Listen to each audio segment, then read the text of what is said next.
जिंदाबाद जिंदाबाद जिंदाबाद, कांग्रेस पार्टी जिंदाबाद, राहुल गांधी जिंदाबाद, भारत माता की नफरत छोड़ो, भारत छोड़ो। बात करें जिस तरीके से एक वर्ष पूर्व राहुल गांधी ने यात्रा निकालकर लोगों को संदेश दिया था और मोहब्बत की दुकान शुरू करी थी और नफरत का बाजार बंद करा था भारतीय जनता पार्टी का, उसी को लेकर एक वर्ष पूर्व होने पर यहाँ पर हमारे साथ मौजूद कांग्रेसी हैं, मेरे साथ वरिष्ठ कांग्रेसी नेता हैं अब्दुल अजीज कुरैशी, जिनसे बात करते हैं क्या था राहुल गांधी की यात्रा को लेकर, किस तरीके का संदेश गया, कैसा महसूस हो रहा है आपको?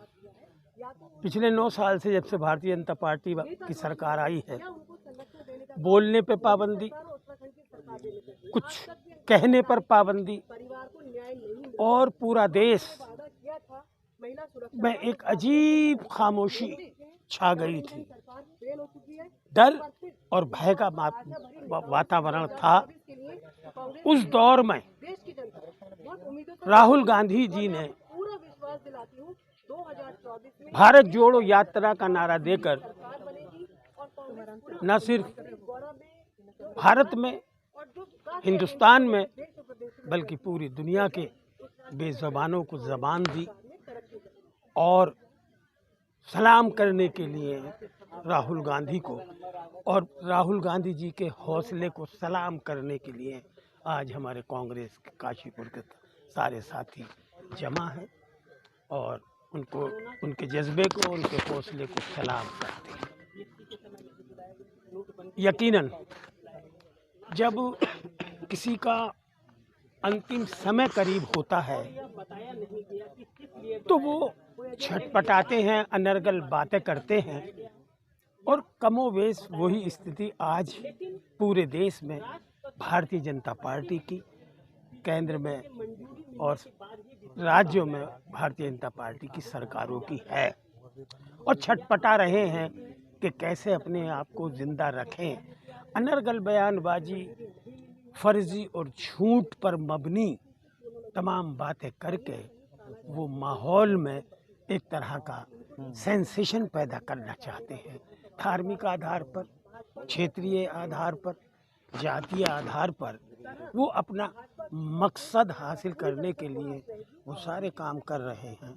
जो बात करें कुरैशी जी, जिस तरीके से आपने कहा छटपटा रहे हैं, विपक्ष किसी मुद्दे पर सामने ही नहीं आता। हरगिज़ नहीं, विपक्ष जिंदाबाद है, जिंदाबाद रहेगा और आने वाले 2024 के चुनाव में इस देश से भारतीय जनता पार्टी का विदाई समारोह मनाएगा। हमारे साथ थे शेख अब्दुल अजीज कुरैशी और अब हमारे साथ काशीपुर महानगर के कांग्रेस अध्यक्ष मुशर्रफ हुसैन हैं, युवा नेता हैं और अभी भी अपने आप को युवा कहलाते हैं। आइए उनसे जानते हैं किस तरीके का राहुल गांधी का 1 साल का सफर रहा। देखिए, आज 7 सितंबर एक बार पुनः दोहराने की कोशिश की है हमारे पूर्व राष्ट्रीय अध्यक्ष और हमारे कांग्रेस पार्टी के युवा नेता माननीय राहुल गांधी जी ने जिस तरह से आज से 1 साल पहले इस टूटे हुए भारत को, इस टूटे हुए हिंदुस्तान को, इस बिखरे हुए इंडिया को भारत जोड़ो के नाम देकर एक पदयात्रा शुरू की थी और उस पदयात्रा का नाम दिया था कि भारत जोड़ो, नफरत छोड़ो, भारत जोड़ो। माननीय राहुल गांधी जी ने कन्याकुमारी से लेकर कश्मीर तक जो पदयात्रा निकाली है, करीब 4,400 कुछ किलोमीटर की, ये अपने आप में इतिहास में एक नाम है और इसमें पदयात्रा में जो उन्होंने एक हिंदुस्तान को, भारतवर्ष को, इस इंडिया को कौमी एकता में पिरोने का काम किया है, वो माननीय राहुल गांधी जी ने किया है। माननीय राहुल गांधी जी ने नफरत छोड़ो, भारत जोड़ो का नारा दिया। माननीय राहुल गांधी जी ने भारत माता की जय हो और हिंदू, मुस्लिम, सिख, ईसाई आपस में भाई भाई का नारा माननीय राहुल गांधी जी ने किया। माननीय राहुल गांधी जी ने ये कहा है कि इस हिंदुस्तान में, इस इंडिया में जो भारतीय जनता पार्टी ये नफ़रत की दुकान खोलती जा रही है, पूरे हिंदुस्तान को नफ़रत के झोंकों में झोंकती जा रही है, माननीय राहुल गांधी जी नफ़रत के बाज़ार में मोहब्बत की दुकान खोलते चले आ रहे हैं। आज इस मोहब्बत का ये आलम है कि पूरा इंडिया, पूरा भारतवर्ष एक कौमी एकता के रूप में, हिंदू, मुस्लिम, सिख, ईसाई के रूप में पूरा यहाँ पर देखने को मिल रहा है और भारतीय जनता पार्टी के बड़े बड़े नेता इस भारत जोड़ो यात्रा से बौखलाए हुए पड़े हैं। बिल्कुल, जिस तरीके से भारत जोड़ो यात्रा राहुल गांधी ने एक वर्ष पहले चलाई थी और उसी के कार्यक्रम आज यहाँ पर था, मगर एक कांग्रेसी की मृत्यु होने के बाद शोक व्यक्त किया गया। हमारे बीच जितेंद्र सरस्वती जी हैं, प्रदेश सचिव हैं कांग्रेस के, और उनसे जानते हैं किस तरीके का राहुल गांधी का 1 साल का सफ़र रहा, मोदी सरकार के खिलाफ लगातार यात्रा करते रहे, जानते हैं उनसे।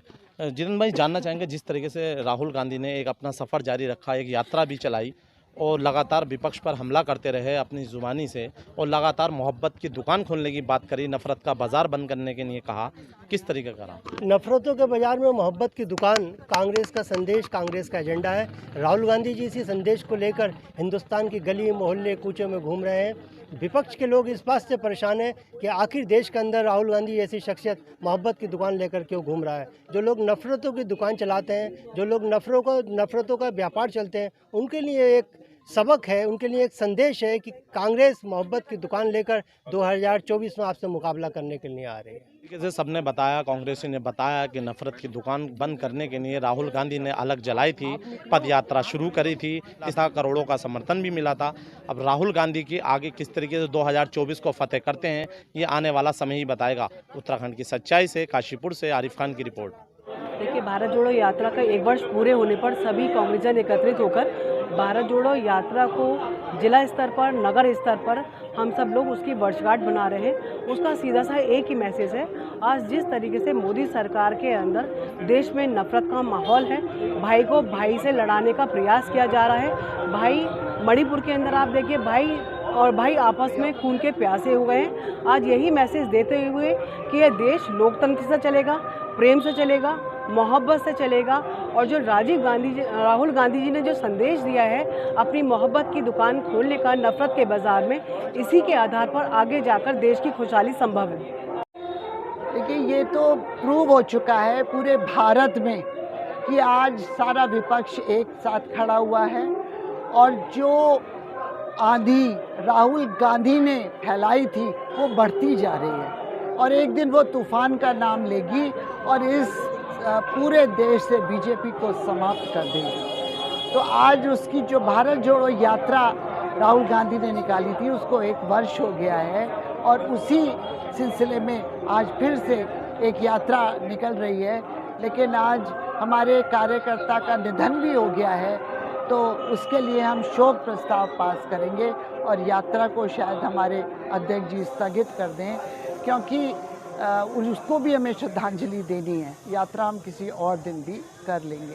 दूसरी बात यह है कि आज आप देख रहे हो कि हमारे जो प्रधानमंत्री हैं वो किस तरह से डरे हुए हैं कि इंडिया का नाम ही बदलना चाह रहे हैं। वो केवल भारत, क्योंकि और इंडिया वो जो ब्रांड नेम बन चुका है, विश्व में ब्रांड नेम बन चुका है, उसे समाप्त करना चाह रहे हैं। क्या वो फिर नोटों से भी फिर से रिजर्व बैंक को इंडिया हटा के रिजर्व बैंक को भारत करेंगे?